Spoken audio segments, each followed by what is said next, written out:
As a contractor, one of your greatest risks is labor. If you think about when you're bidding a project, if you get a bid price from a subcontractor or a purchase order from a material supplier, those prices, when you sign those agreements, are fixed. But when it comes to labor, it is the most unpredictable part of your business, an unpredictable element of being able to make a consistent profit. And what we're going to talk about today is how do you stack the odds in your favor of making sure that you have the right kind of pricing built into your bids. How do you make sure that you accommodate for the changes and what it's costing you for an employee, and at least stack the odds in your favor of being able to go start out with a project when you're bidding it at the right kind of prices to at least start out with you having the kind of pricing built in that's going to allow you to make a profit on your labor. And then it's a matter of managing it as the project is going along. But what we're going to talk about today is how do you know what that right price is and what does it really cost you for an employee with all of the burden taken into account?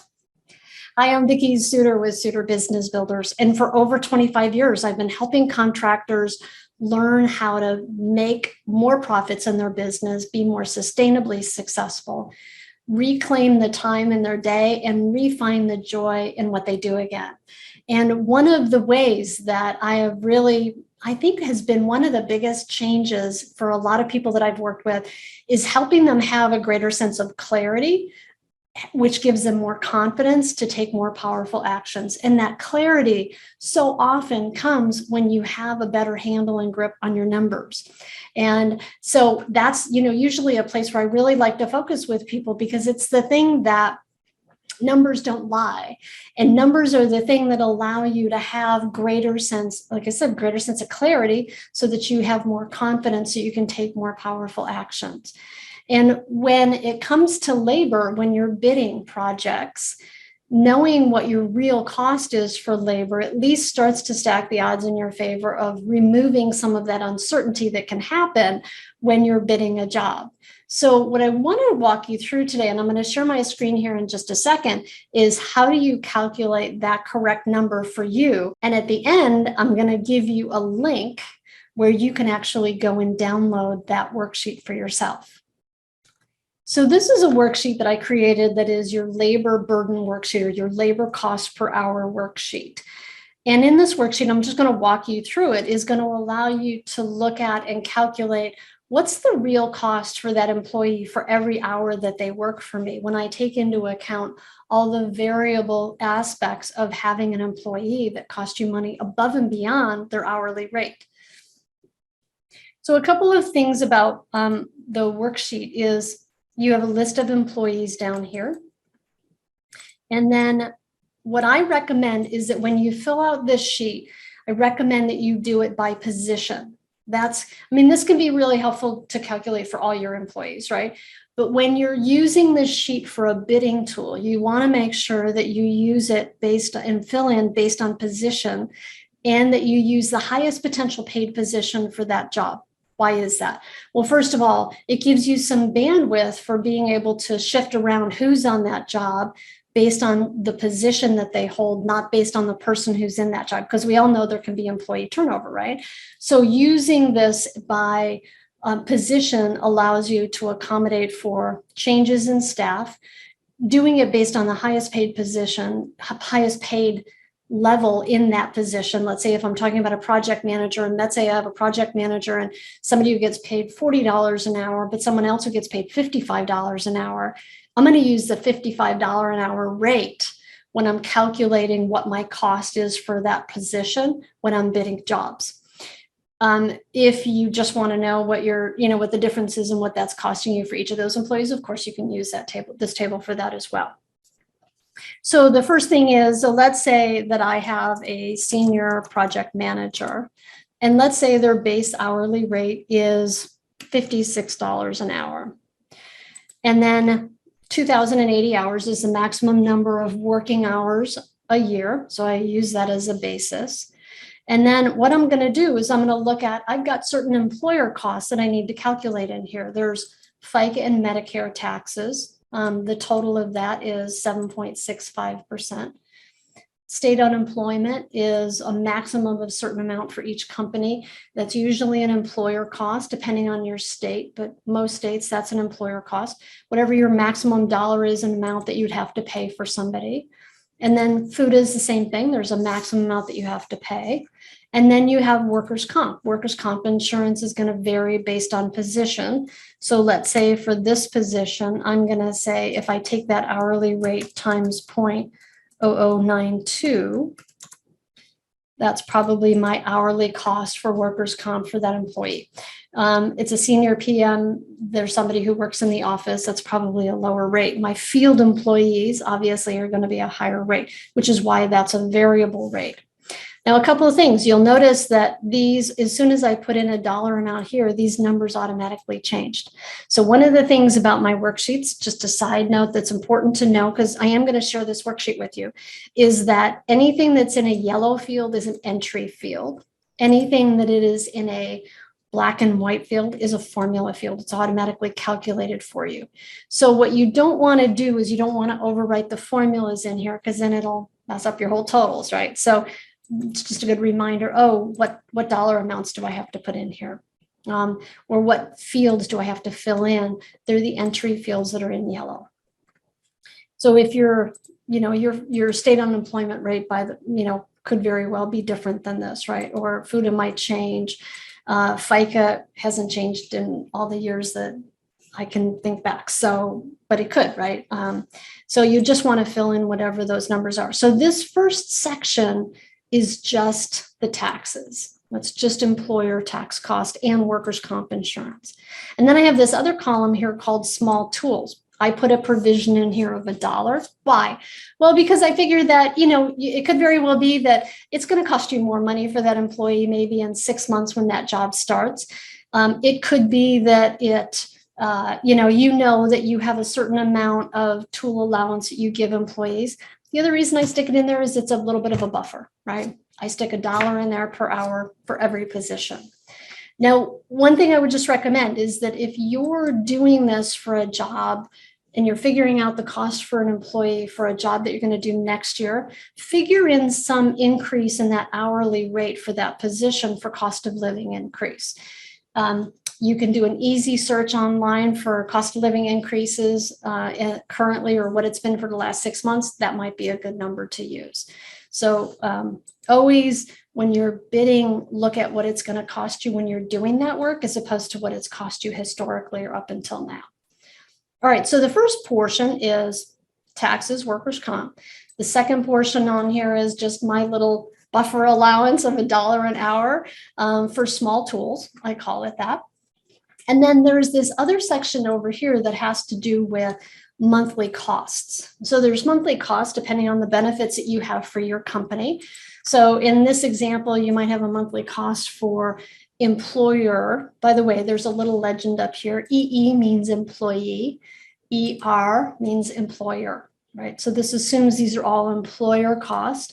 So this would not be your employee's portion, but how much do you pay for that employee for health insurance? So let's stick a number in here. I'm going to say $350. And then let's say you pay for life insurance too. Maybe that's $10 a month. And then maybe you have a 401k match. Seems everybody has one these days. So I'm going to put in 4%. And you see that automatically calculated that down there of $388 a month. And then oftentimes there's a fee for the 401k administrative fee. Sometimes I notice that's like $10 a month. So I'm going to stick that in there. And then number of weeks vacation. So I add this, it's also another way to kind of add a buffer, because you'll notice here I have 2,080 hours as the basis for my cost per hour. But I oftentimes will add vacation. So over here it says, do you give vacation? I put a yes there. So then here I would put in what are the number of hours, number of weeks a year for vacation. This is a little bit of a buffer because sometimes you end up paying vacation when somebody leaves, and that's still a cost that you had to absorb. You're covering vacation because when they're not working, that still costs you money. So especially in your bidding table, when you're looking at what your cost is for an employee, you really want to add that, right? It's a good idea. So let's say, I'm going to say my project manager gets 3 weeks vacation. So that's $580, $560 a month. So then it gives me a total cost here per month for all of those. And then I'm going, what it does is there's a formula here that calculates out, hey, I'm going to just change my view here. So then there's this formula here that says, well, what is that per hour for a monthly cost? Calculates it at $7.61 an hour. So now my project manager that's $56 an hour, my actual cost for them is $69.55. Again, that's a formula that adds together hourly cost for those benefits, and then that small tools amount, and then oh, wait a minute, I'll go back there in a second. So it's hourly cost, FICA, SUI, FUTA, workers' comp, small tools. I put health insurance in the wrong place, so I'm going to put health insurance here. And let's say dental is, $32 a month. So I changed it a little bit, $7.79. Now that total cost per hour is $69.73. Well, that gives me a basis, right? So that's good to know that that project manager who I pay, let's say that's the highest range of what I pay for a PM, is $69, $70 an hour roughly, right? But let's say I do some calculations and I'm like, you know what, I could end up spending, there's somebody I want to hire that would be great, who's got more experience. I'm going to spend $65 an hour. That person costs you $80 an hour. So it's a good $15 an hour more. And then if I have another employee, and let's say this is a carpenter, and let's say I pay that carpenter $32 an hour, but when I come over here and I look at their workers' comp, I'm going to pay a lot more for their workers' comp. So maybe I put in here for their workers' comp rate, and maybe all of these are the same. So I'm just going to copy them down. And maybe I give them 1 week's vacation. Well, that person that cost me $32 an hour is now $48 an hour, right? So that workers' comp obviously made a difference. That makes a big difference. So those are just a couple examples. So now I've got my hourly cost basis calculated. Now the question is, all right, so what am I going to use for a bid rate? And so, one of the things I look at, and I gave you kind of like this little cheat sheet table over here, which is, again, labor is the place where you have the largest amount of risk. You should always have the highest amount of markup on labor above and beyond your markup for subs or material or, equipment, right? Although I will say if you own your own equipment, that's a little bit of a different deal. If you own your own equipment, it oftentimes is marked up in a similar way that labor is. So in this case, I created this little cheat sheet for you, right? I put over here and I said, so what if you marked up labor 200%? Then you would have a bill rate of $161 an hour for a PM, senior PM, which gives you a gross profit dollars of $80 an hour or a 50% gross profit margin. So I would say when you're looking at labor, you really want to look at those kind of markups and those kind of margins. You should always have a significantly higher margin or rate of return. And margin just means a percentage, by the way. So just don't let the word kind of freak you out, but it just means rate of return. Your rate of return on labor should always be higher because it is absolutely the one place where you have much larger risk.